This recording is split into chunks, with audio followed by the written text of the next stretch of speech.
मित्रांनो, दुनिया जरी टेक्नॉलॉजीच्या बाबतीत पुढे जात असली तरी देखील अनेक लोक स्वतःच्या बुद्धीने काहीतरी नवीन उपकरण तयार करत असतात। त्यालाच आपण जुगाड म्हणतो। या मुलाने असाच काही एक देसी जुगाड बनवलेला आहे। त्याने ई बाईक तयार केलेली आहे। व्हिडिओ नक्की काय पुढे बघा आणि चॅनलला वरती नवीन असाल तर जरूर सबस्क्राइब करा। सध्या असाच एक व्हिडिओ सोशल मीडियावरती व्हायरल होत आहे। या व्हिडिओमधील मुलाने एक गाडी तयार केलेली असून ती गाडी केवळ 10 रुपयाच्या खर्चामध्ये तब्बल 150 किलोमीटर धावत असल्याचा दावा या मुलाने केला आहे। शिवाय या मुलाच्या देशी जुगाडाचा व्हिडिओ पाहून तुम्ही चकित व्हाल।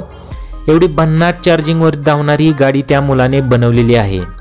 या मुलाने बनवलेल्या गाडीसाठी 10 ते 12 हजार खर्च आला असून सायकलवर एका वेळी जवळपास 6 लोक बसू शकतात। महत्त्वाची बाब म्हणजे ही गाडी एकदा चार्ज करण्यासाठी केवळ 8 ते 10 रुपये खर्च येतो। मात्र सायकल किंवा ती बाईक एकदा चार्ज केल्यानंतर ती सुमारे 150 किलोमीटर पर्यंत घेऊन जाता येते। सोशल मीडियावर मुलाचे देशी जुगाड पाहून लोकांना खूप आवडलं आहे आणि लोकांच्या चांगल्या प्रतिक्रिया येत आहेत। तुम्ही बघू शकता की हा देशी जुगाड चांगलाच व्हायरल झाला।